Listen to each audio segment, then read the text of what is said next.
Selamat datang di pelajaran Hayat Alkitab yang dipersembahkan oleh Yayasan Perpustakaan Injil. Program-program ini berdasarkan pada ministry Witnessly dan karya puncaknya selama 21 tahun, sebuah pelajaran hayat dari Alkitab.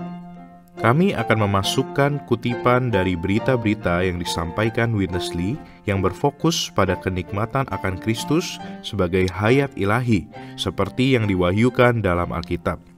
Kami berharap melalui program ini, Anda akan dibawa pada kenikmatan yang lebih dalam dari kitab suci dan Tuhan Yesus kita yang terkasih dan mustika. Anda dapat menghubungi kami dengan mengirim email atau mengunjungi web kami di pelajaranhayat.com. Sekarang mari bergabung dengan program hari ini. Bagaimana kita bisa mengenal Allah dan bagaimana kita bisa mengenal manusia? Alkitab memberitahu kita bahwa hanya melalui rohlah kita bisa mengenal Allah dan mengenal manusia. Tapi apa artinya itu? 1 Korintus pasal 2 ayat 11 mengatakan, "Siapa gerangan di antara manusia yang tahu apa yang terdapat di dalam diri manusia selain roh manusia sendiri yang ada di dalam dia?" Saya Elisa. Hari ini kita memiliki program pelajaran hayat yang khusus mengenai dua roh.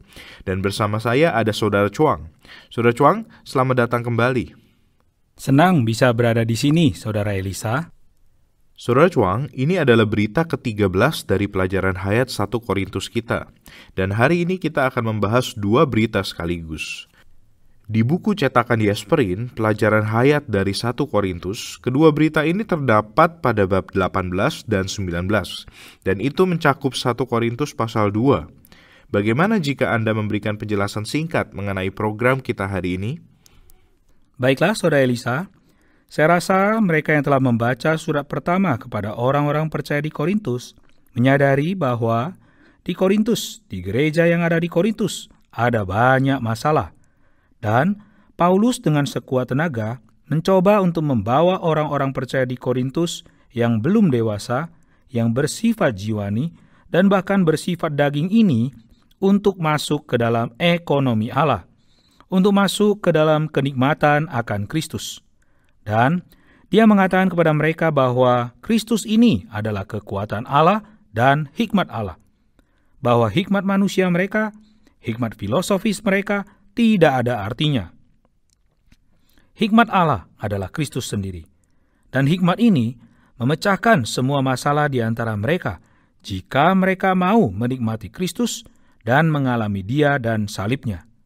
Pertama-tama, semua hal negatif di antara mereka akan dilenyapkan.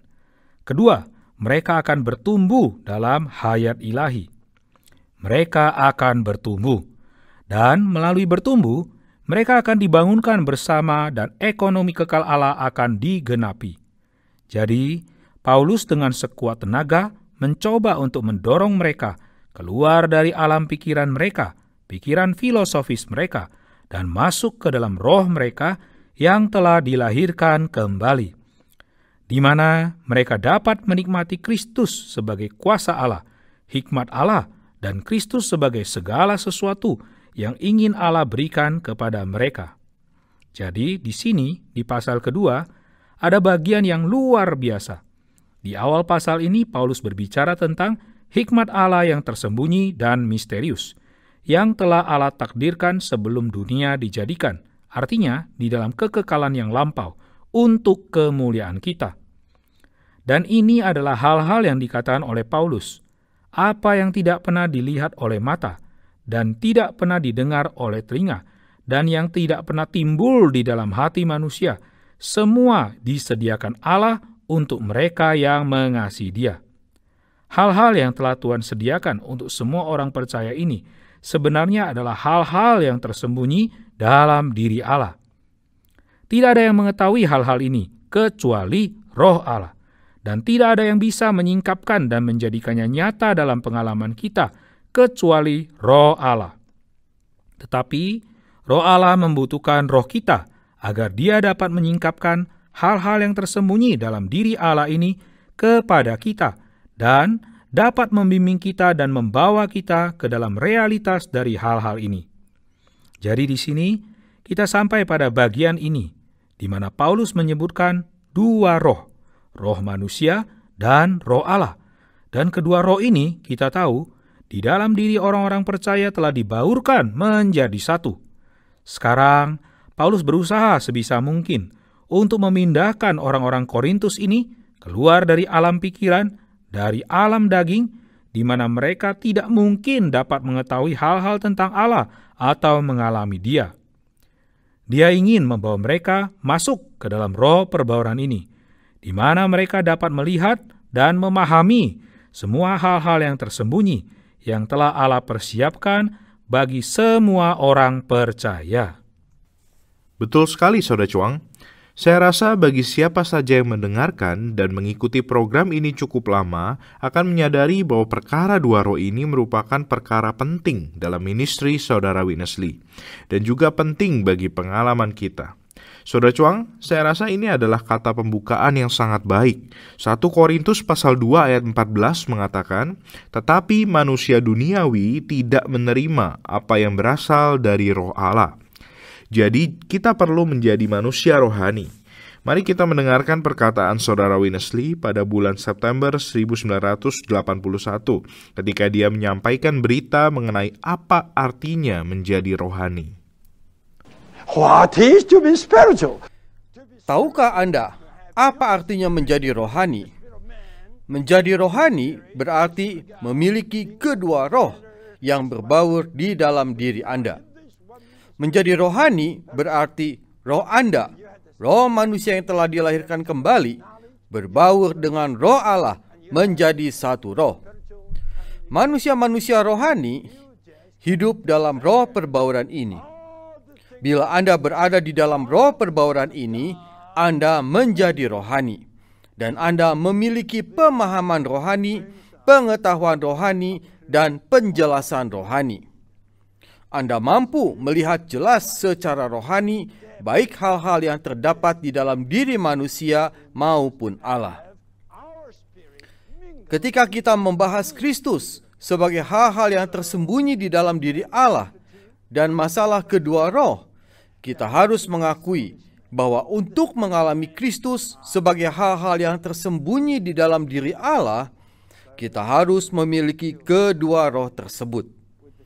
Kita harus melatih roh manusia kita, dan kita pun harus dibawa masuk ke dalam roh Allah. Ini berarti roh kita harus dibaurkan dengan roh Allah. Manusia rohani berlawanan dengan manusia jiwani. Manusia-manusia rohani adalah mereka yang melatih roh untuk berkoordinasi dengan roh Allah.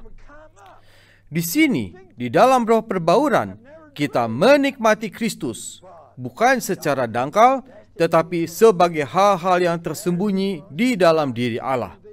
Dan bahkan di dalam hal-hal yang tersembunyi di dalam diri Allah. Kita menikmati Dia dengan cara yang belum terlihat oleh mata, belum terdengar oleh telinga, belum pernah timbul dalam pikiran, dan belum pernah dibayangkan dalam hati kita. Kita menikmati Kristus dengan cara yang melebihi semua yang pernah kita impikan. Allah telah menakdirkan Kristus bagi kita. Ia telah menyediakan Kristus bagi kita. Ia telah mewahyukan Kristus kepada kita. Dan Ia telah memberikan Kristus kepada kita sebagai hal-hal yang dalam dari Allah. Betapa ajaib. Saudara Chuang, saya setuju dengan Saudara Witness Lee. Ini luar biasa. Saya merasa ini sangat luar biasa. Hal-hal yang telah Tuhan ungkapkan kepada kita dalam roh. Tetapi saya khawatir banyak orang Kristen di luar sana saat ini, juga beberapa dari para pendengar hari ini, tidak menggunakan roh mereka. Mereka tidak mengerti apa artinya menggunakan roh. Jadi mereka kehilangan hal-hal yang telah Allah wahyukan kepada mereka ketika mereka datang kepada Alkitab. Karena dikatakan, apa yang tidak pernah dilihat oleh mata, dan tidak pernah didengar oleh telinga, dan yang tidak pernah timbul di dalam hati manusia. Apa yang telah Allah wahyukan kepada manusia, kepada mereka yang mengasihi Dia. Tetapi Dia melakukannya di dalam roh. Saudara Chuang, apakah artinya menjadi manusia rohani itu? Ini adalah pertanyaan yang sangat baik, karena menurut saya ini adalah istilah yang akrab di telinga kita. Manusia rohani. Apa artinya menjadi manusia rohani? Nah, artinya adalah bahwa setiap saat kita sebagai manusia rohani selalu melatih diri kita sendiri untuk menyangkal jiwa dan hayat jiwa, dan tidak membiarkan dirinya sendiri diperintah dan diarahkan oleh hayat insani alamiah yang ada di dalam jiwanya. Sebaliknya, dia membiarkan dirinya didominasi, diperintah, diarahkan, dan dipimpin oleh Roh Allah yang telah berbaur dengan roh insaninya. Jadi, ini adalah orang yang hidup dan berjalan menurut rohnya yang telah dilahirkan kembali. Dia tidak membiarkan dirinya diperintah oleh hal-hal luaran yang dangkal, bukan oleh pemikiran-pemikirannya, bukan oleh perasaan-perasaan emosinya, atau bukan oleh keinginannya dan tekadnya. Dia menyangkal semua hal ini, dan dia berpaling ke rohnya, tinggal dalam rohnya bersama roh Allah, dan dia tinggal di sana sepanjang waktu. Manusia seperti ini adalah manusia rohani. Dan Paulus berkata bahwa ini adalah jenis orang yang dapat membedakan hal-hal yang terdapat dalam diri manusia maupun Allah. Jika Anda berbicara hal-hal rohani kepada manusia jiwani adalah manusia yang didominasi oleh dirinya dan hidup di dalam dirinya sendiri, di dalam jiwanya, di dalam hayat alamiahnya sendiri, di dalam pikiran, perasaan, dan keinginannya sendiri. Jika Anda berbicara tentang hal-hal rohani kepada orang yang demikian, dia tidak akan dapat menerimanya, karena dia tidak memiliki kapasitas untuk membedakan hal-hal rohani. Tetapi manusia rohani dapat menerima hal-hal roh Allah yang merupakan perkara-perkara Allah yang dalam, yang telah Dia takdirkan, persiapkan, wahyukan, dan berikan kepada kita untuk kenikmatan kita. Manusia rohani dapat menerima semua hal ini dan dapat masuk ke dalamnya karena dia hidup dan bergerak di dalam rohnya. Betul sekali. Barusan saat Anda berbicara, saya berpikir, jika saya sedang mengemudi di jalan sambil mendengarkan hal ini, dan jika ini adalah hal yang baru bagi saya, baru pertama kali saya dengar, ini akan menjadi bahasa asing bagi saya.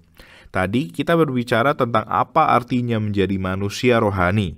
Alkitab mengatakan jika Anda tidak rohani, Anda tidak akan memahami hal-hal tentang Allah, dan Anda juga tidak dapat memahami hal-hal tentang manusia.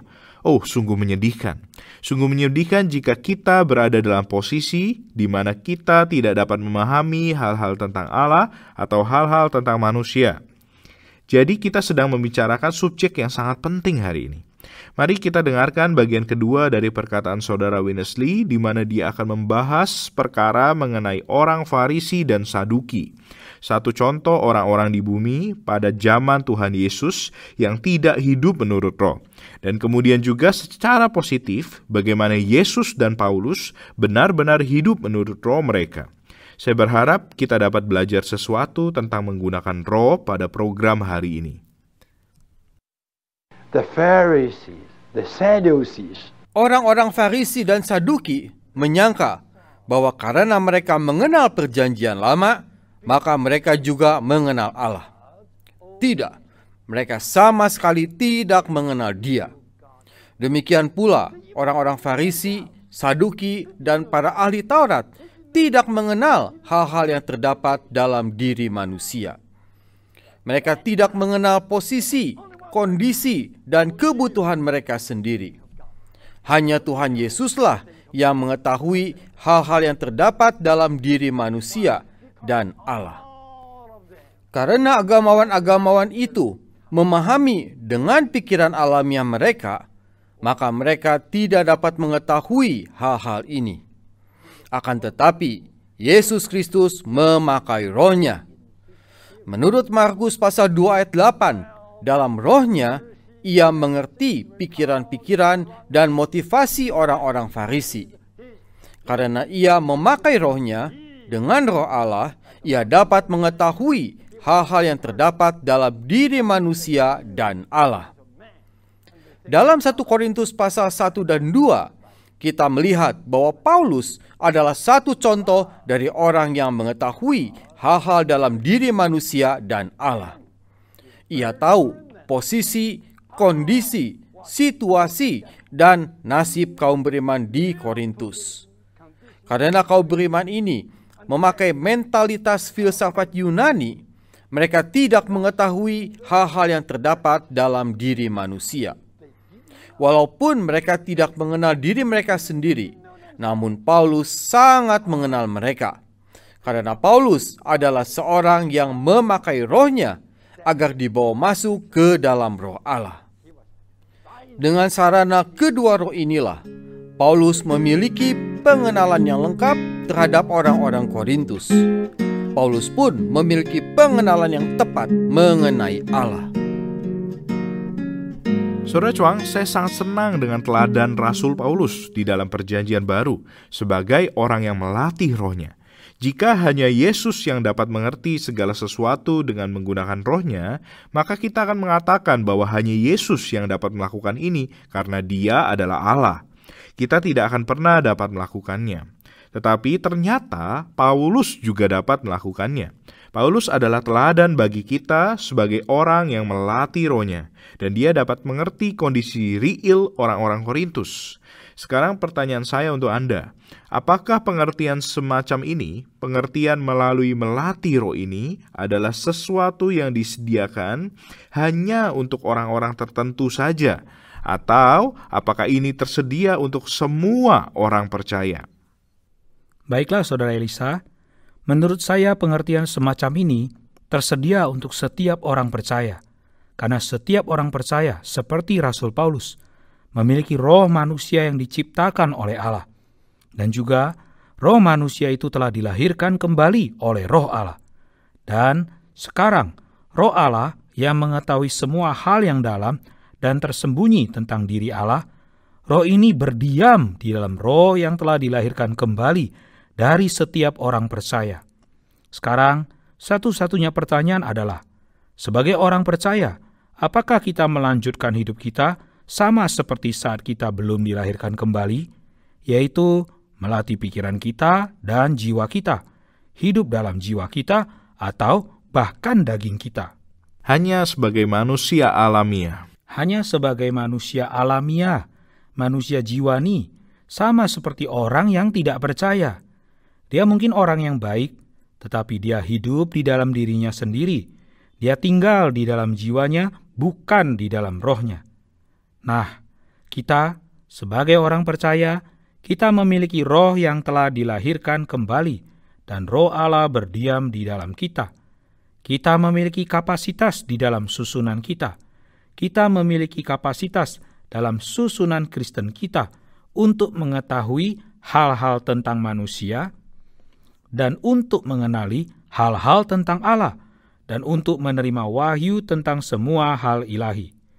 Namun demikian, jika kita tidak hidup dalam roh kita, tetapi kita hidup dalam jiwa kita, seperti orang yang tidak percaya, maka kapasitas yang ada dalam susunan rohani kita ini tidak dapat termanifestasi.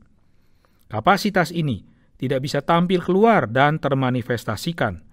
Jadi, kebutuhan terbesar kita sebagai orang percaya di dalam Kristus adalah belajar bagaimana melatih roh kita, berpaling dari pikiran kita, dari emosi kita, dari semua aktivitas jiwani kita, dan bahkan dari aktivitas kedagingan.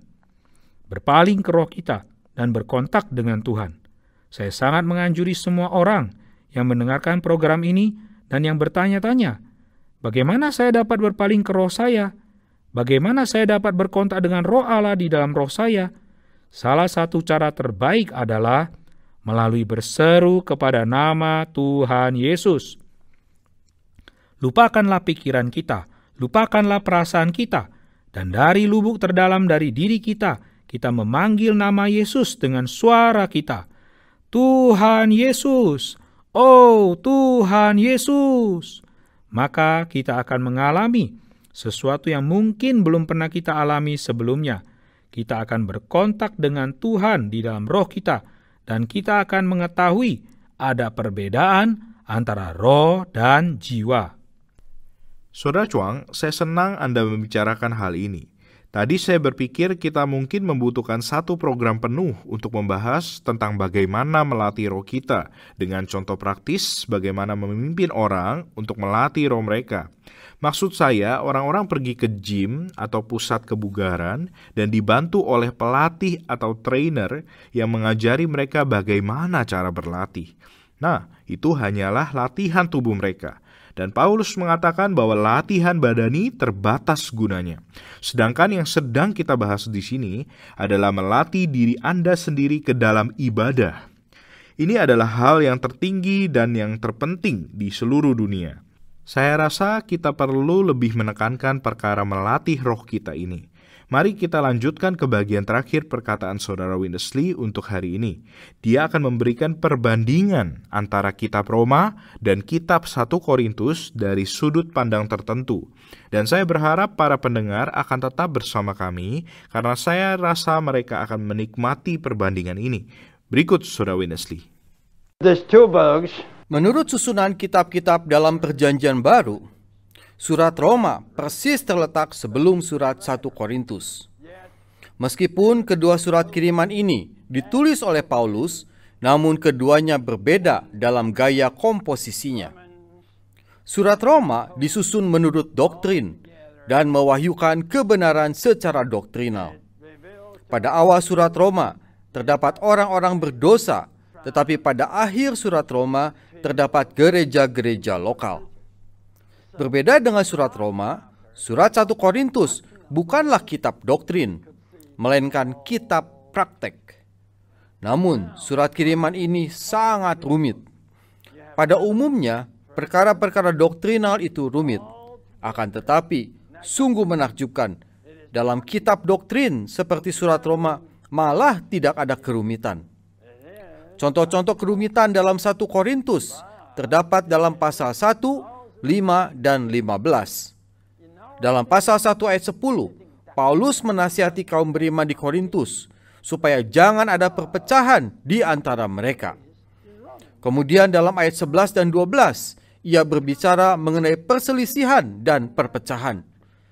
Dalam pasal 5, Paulus menanggulangi dosa percabulan. Masalah ini terlalu mengerikan sehingga saya tidak suka membicarakannya. Kemudian dalam pasal 15, kita ketahui bahwa beberapa orang beriman menyangkal adanya kebangkitan. Namun, pada aspek tertentu, 1 Korintus lebih mustika daripada surat Roma.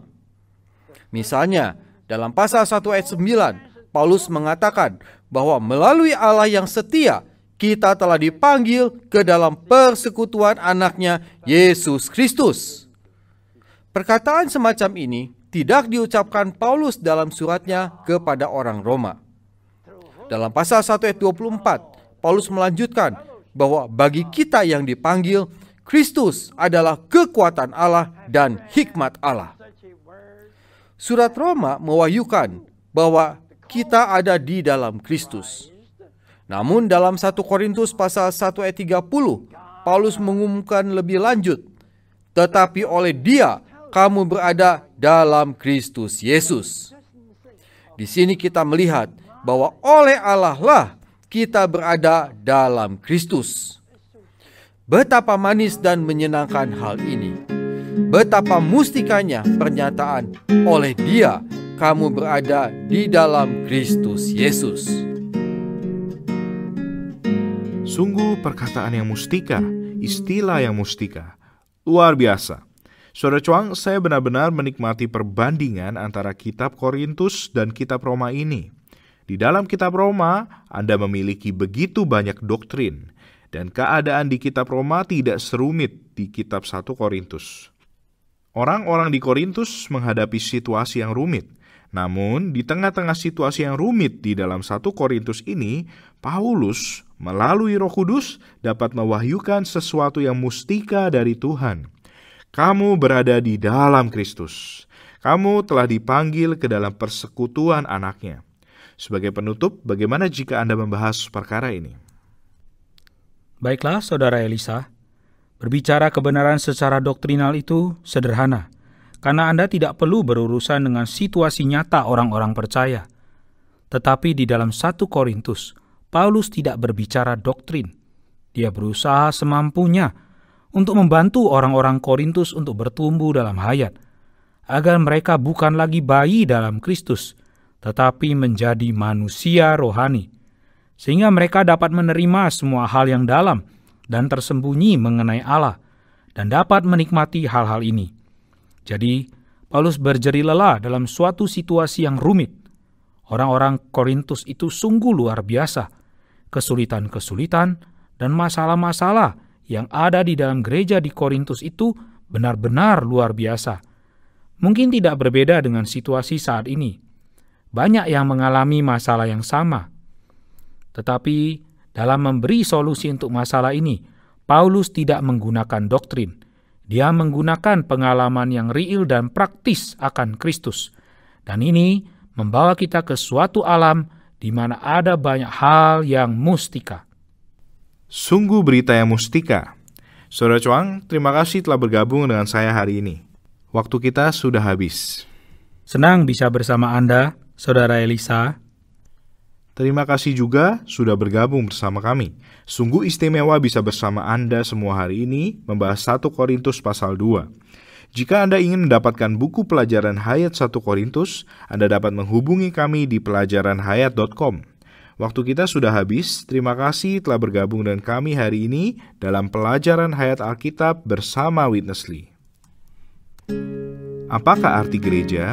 Jemaat atau gereja yang adalah tubuhnya, yaitu kepenuhan Dia yang memenuhi semua dan segala sesuatu.